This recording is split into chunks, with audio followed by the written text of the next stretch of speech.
Okay, welcome back to part 5 or something. And let's see here. So we were talking about the Speedy Knot series, and we've completed that. And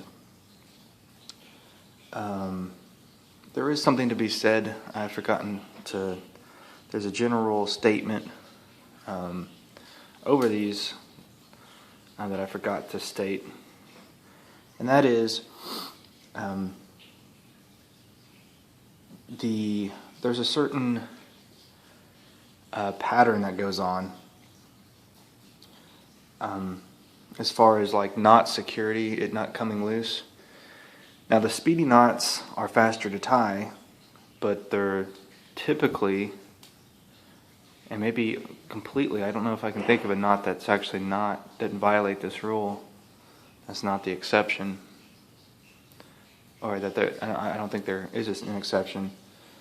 But all the speedy knots that I can think of, they are less secure than other knots. So it's pretty interesting. You get the speed in which you can tie it, but it can come loose easier. And so the way the categories, the master categories are listed, speedy knots are the least secure. The practical knot series are secure, but they're not the most secure. So I guess you could say they're more secure. The rescue knots are the most secure, and the master knots, they are typically more secure, and they also usually offer some kind of advantage, or they have some kind of specialty purpose to them.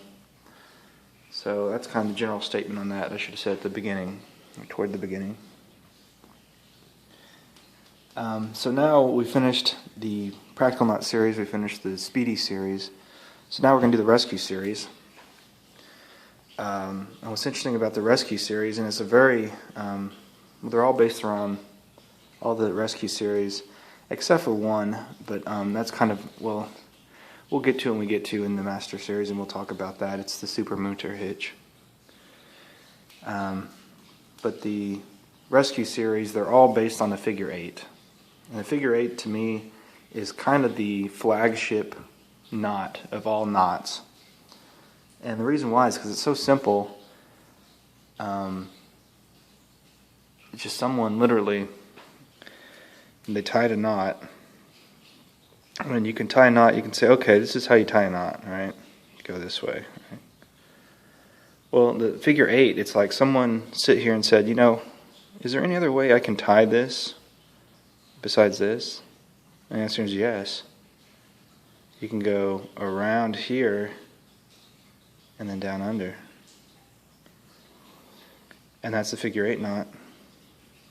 And so I think that's really the flagship knot of all knots. Because it's just like, you start with your basic knot anyone can do. And that's how you come up with these knots, is you just do something different. It's like, I'm tired of going through here. Let me go around here. Let me go through here. So I really think it's the really neat knot is figure 8 knot for that reason. So like I said, they're all based on the figure 8 knot, and they're going to take that shape. So we'll get started. The first one, we can go back to that same story we had at the beginning.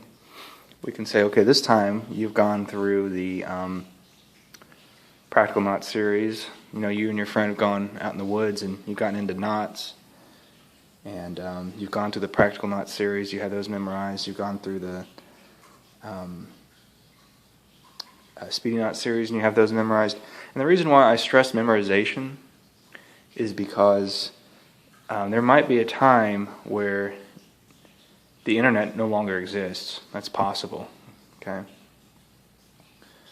Now memorization is key because that's how you teach people. You yourself become the computer, and memorizing stuff gets you, to be an expert quicker. I don't know I haven't known knots all that long in my life, I think I've known them. I think I learned my first knot maybe 2 years ago, 3 years ago. It's not very long, and I don't use knots very often at all. I don't have I don't work as where I need a bunch of knots, and I know more about knots than most people now, because I've I just for I don't know 6 months or so I just focused on knots and went through them all, and or most of them. I didn't learn them all. It was the help of Grog that got me to quickly. I stood on his shoulders to quickly get to where I am now. But I have memorized 46 knots, and I do, like once a month or once every 2 months, I'll go through them. That way I don't forget them. Because what kind of happens is you don't forget how to do the knot, but you forget the knot. That's how it happens with me. It's like, you remember how to do these knots, you just can't remember what knot was it last time. You can do them when someone says it. Someone prompts you and says, "Oh, it's this knot." Oh, okay, I can do that. The person, you forget the knots. You forget about the knots. You don't forget the knots. If that's how you can say it. So that's why I stress memorization. It quickly makes you. I would consider myself an expert on knots. I don't have the experiential part of it, which is a huge part, and I understand that. But as far as the knowledge of it, I would say, I've got to that level. Just like how someone can be an expert in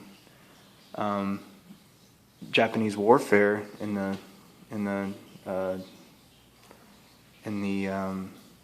1200s or something, and you've never even picked up a sword. You just learn about it. So that's why I stress memorization. So now, as we continue, we're going on to the rescue knots, and so they're all based around the figure 8. Okay, so we got that same story. Now you've gone through all these the practical knot method. You've gone through the speedy knot method or series. Now, let's say you've gone through the rescue knot series. So you've gone through that and you've memorized that. So the same thing happens. Your friend falls down the well, and you have to do the same thing. You got 2 pieces of rope.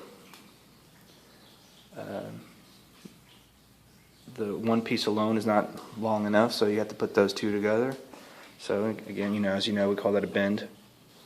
So the the rescue knot bend. I keep all the names on these. The names are pretty good. It's called the figure 8 bend, I believe. So, it's called the follow through figure 8. Follow through is a very important word.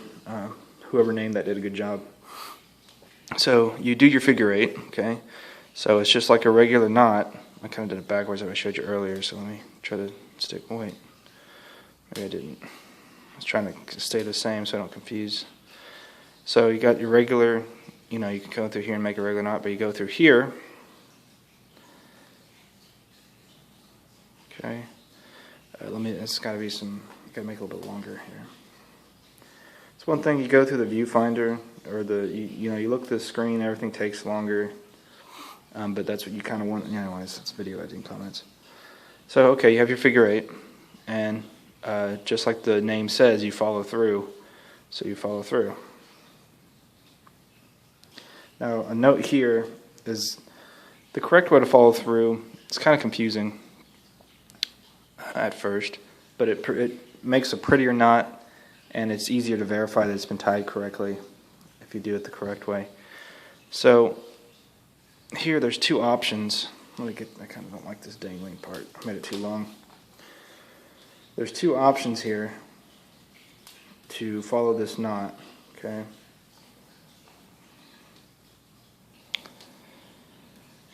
We can come in on this side, which would be the inside, or we can come in on the outside. It doesn't matter. I usually come in the inside just because it's already open and accessed, but you could come in the outside. Okay, and so you want to maintain that same positioning throughout the dill, and there's kind of a switch that takes place is what causes the problems. You know, I don't really like the lighting right here. See if I can turn on the light and do something.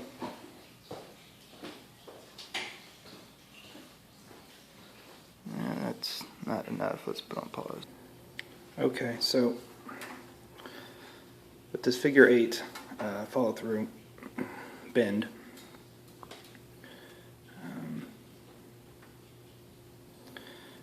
we're saying there's two ways you can do it: a sloppy way, and but it pays to do the better way. It just looks nicer too.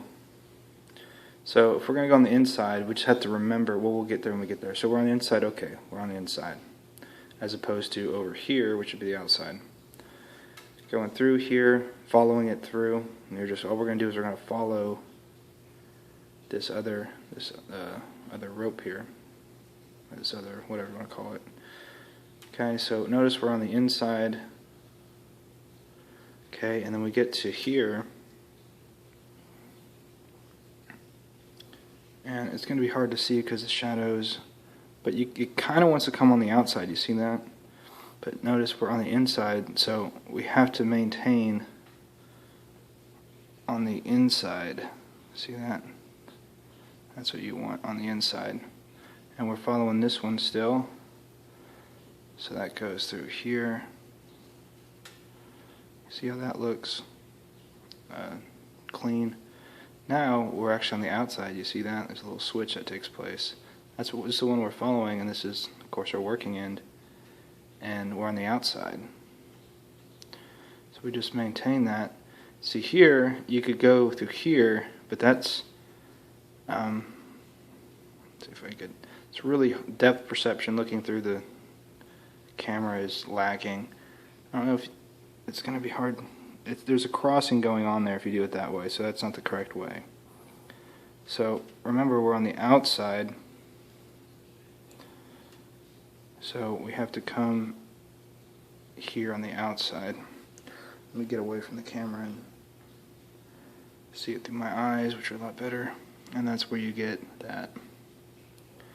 Okay, and you want to dress this nice. It loses some of its prettiness as you dress it. It kind of becomes that. But you can still look at it and visually say, oh yeah, this is a follow-through figure 8 bend.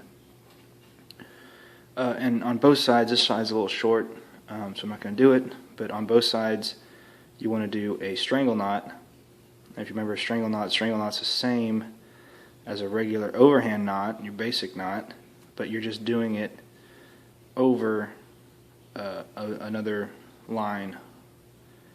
So, and this is actually kind of short for it too, but we can do it. And they call these, I believe, safety knots or something. I just say put a strangle knot on there for safety, and that just helps it from, if this part ever, which it never, I don't think it ever would. I think it's more psychological than anything else, to prevent this working end from somehow coming loose in this knot, which I can't even see how that would happen. But you would have, let's see if I have enough room here to do it on this other end. Nope, it didn't do it right.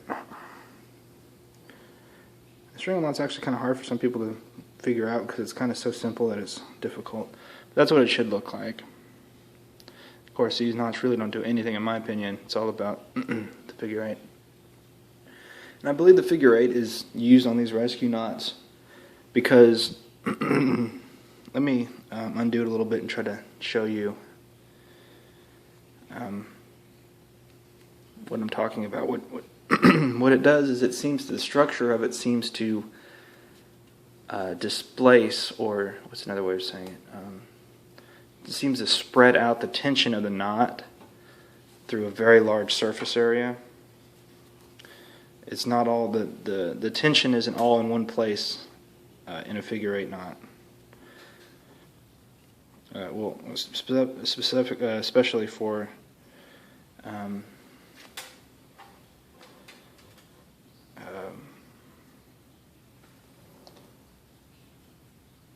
a little confusion going on here. I did it backwards, so now I got the And that's another good point.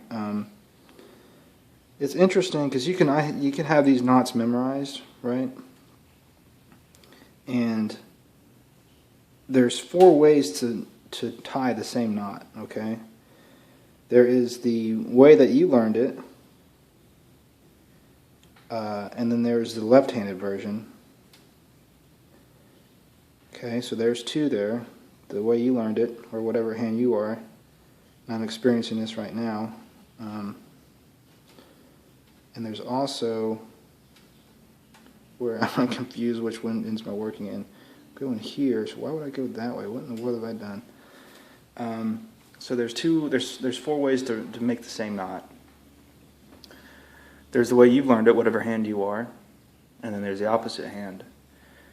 And then, so I guess let me try to demonstrate. We can go this way, or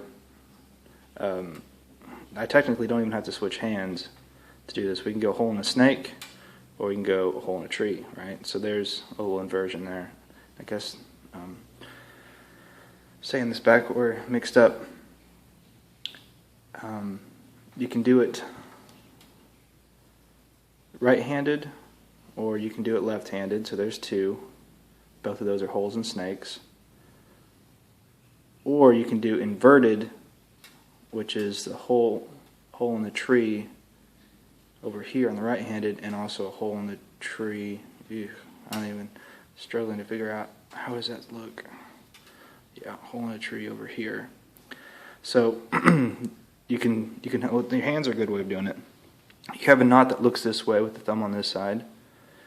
You have a knot that can go this way, which is just, you did a mirror image of it. And then you can also have this side over here, and then you can have this side over here. And what that basically amounts to in real world, the reason I'm even sharing this, is that in the real world, when you're tying knots, you can't tie them always the way that you want to tie them. There's things that will prevent you from tying them that way. Excuse me. And so what that basically means is,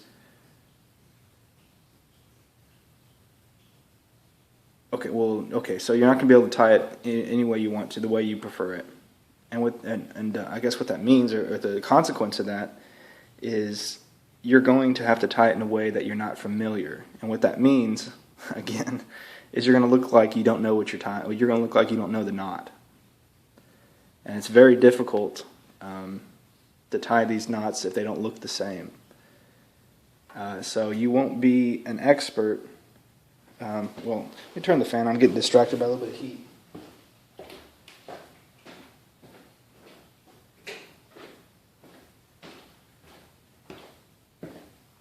So to me it doesn't make any sense to try to memorize how to tie the knots in 3 more. Instead of 46, it's 46 times 3. That's how many knots I'd have memorized. That doesn't make sense to do. So the only thing you can do is, if you're trying to tie a knot and it's in a different orientation that you're used to and you can't get it, if you have the knot memorized, you can do it the way you're used to, set it up however you're used to doing it, and study and say, okay, I need to do this. So you're basically relearning the knot in a different direction, which is almost like relearning the knot altogether. But at least you have that template and guide in your mind to help you to do that. And that's where knots get tricky because, like I said, you can't always tie it the way you want to. But going back to the figure 8, and the reason I'm getting confused here is because I'm using the camera's view and not my own eyes, and that alone is enough to cause confusion. But I want to show you how the reason I believe that the figure 8 is used for the rescue knots. That's inside. And that's because it's spreading the load or the stress of the knot in a longer, what in the world have I, no, okay, that's right, in a longer area, surface area. So more of the rope is under stress than just a small part. And here, you can just see with this deal, it's this, like, let's, for instance, all this right here, this isn't under a whole lot of stress, and that's not a whole lot under a whole lot of stress. They're all kind of, it's like woven like a mat, and the mat itself is under stress, but there's not one particular spot on the figure eight that's like, oh, all the pressure is right here. No, it's just a massive weave, and so it's spread out. I believe that's why they use them. So that's our rescue knot bend. So, okay, we're in that story, and we've made our rescue knot bend because we know it, and that's the most secure rope. Someone can argue and say, oh, do you really even need it? Would the BQ bend be sufficient? And it probably would, but you just never know. I don't have an experience rescuing people, and it may present problems that we're not aware of. And to the best of my information, the figure eight bend, follow-through bend, is the knot that they use. And there are other rescue knots. I prefer to go to the figure eights. I've gone to all the figure eights. There are other there are different rescue knots that are considered rescue knots that can serve the same role, but I've always stuck with the figure eights. To me, those make the most sense. So next we're moving on to the figure eight hitch. So we've tied the rope, now we've got to tie it to something, the tree, right, or whatever. And this is the, yeah, I guess it's just the figure eight hitch. Or is it the figure eight follow-through hitch? They both might be follow-throughs because they're done the same way. Oh, I need a hitch. Put on pause. Okay, I meant not a hitch, but a object to tie around. So, okay, so figure eight, I believe it's follow-through figure eight hitch, I believe. We'll see. Go around your object, always this way if you're right-handed, except for one knot. And, okay, so you're here. Whoops. Preliminary thing. You want to make a figure eight. Okay.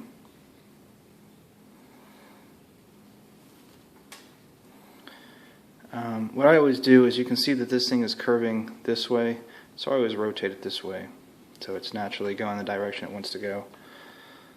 That's not nearly enough. It's a large circumference here to make it way over here.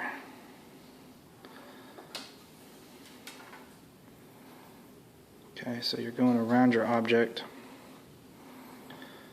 And we do the same thing we did with the bend, we just follow through here.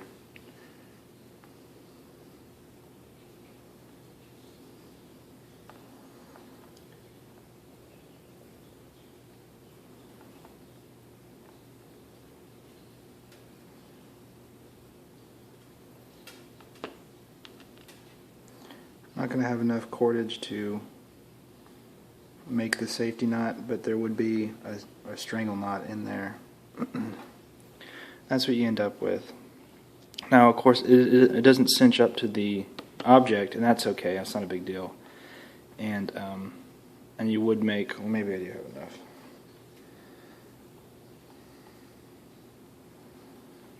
A strangle knot here. You know, that's the way I was taught, so I don't think it's necessary, but might as well. So yeah, and you could, in theory, you could make just a loop out of this.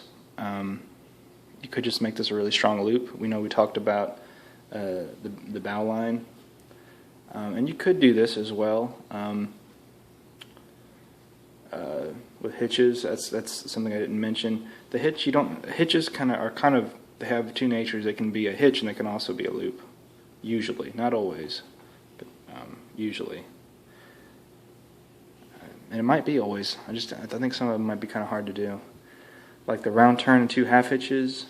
I'm sorry, it's a common name, the clove hitch and the coil and clove hitch. That, it wouldn't even make sense to try to make it a loop. So that's a hitch that would not work. So that's the hitch. So we tied it around the tree. Now we're going to tie it, make a loop. And here we're going to do the figure eight double loop. Okay. The reason why we want two loops, double the loops, well, we'll get to that. We'll try to get to that. So this one, can be complex just because you're all of a sudden, well, the first step is you, this rope isn't very long, so, but imagine the rope continues and I just double it up over here like this. But because this rope is short, I'm going to have to double the whole length of it. So first, I'm going to have to get a little tested here. I can't remember exactly how to do this one. So first you do either a hole in a snake, or you do, I have to put this on pause so we're not, this is already dragged out enough. I believe it's a hole in a tree. Okay, I believe that's it. Yeah, it looks right. So you make a hole in a tree, and then you make a hole in a snake.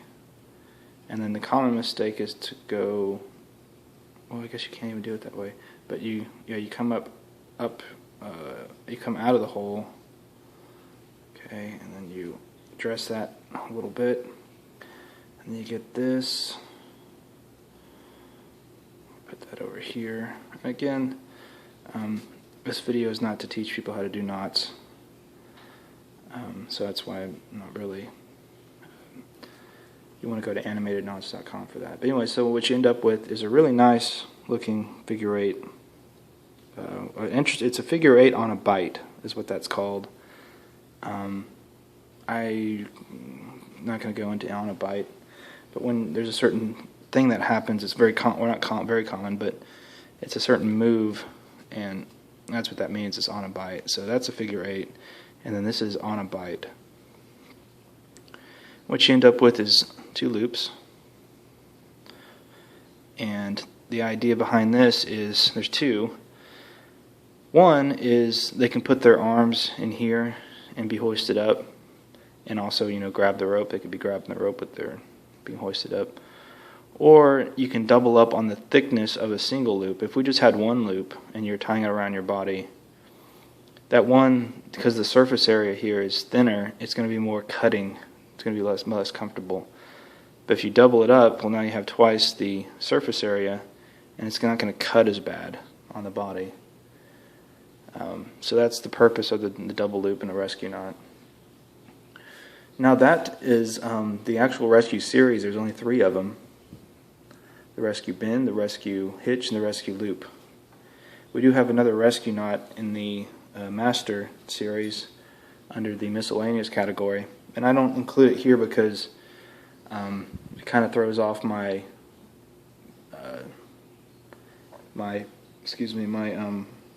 memorization technique, which is there's 4 bends, there's 4 hitches, and there's 4 loops, and then there's 3 of all the other categories outside of the miscellaneous and down.